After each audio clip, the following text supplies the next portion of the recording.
Hi, I'm Jonathan Kane. I'd just like to introduce you to this great product, the Kane460. When you first see this, you'll probably think it's just a straightforward combustion analyzer, which it is. But it has this other brilliant capability, which no other combustion analyzer has, which is that it can also be used on refrigeration and air conditioning. So this is your first all-in-one analyzer for anything to do with HVACR.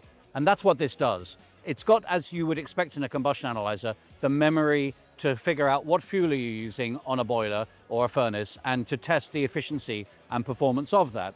But secondly, it has all the other refrigerants in it, over 40 of them, that are common here in North America. And that means that you can plug in wireless probes on the system whilst you're inside at the control panel, seeing what's going on here. That's a world first, nobody's done that, and it makes it a really useful product. In 1 minute they're testing a furnace, next minute they're going to somebody's home and looking at the heat pump or an air conditioning system. So for once, they only have to take one grab bag with all the contents in it, combustion analyzer from day one, refrigerant air conditioning tester whenever you want it to be, and it's always available, and it's backed by UEi Service Plus, the best service bar none in the industry.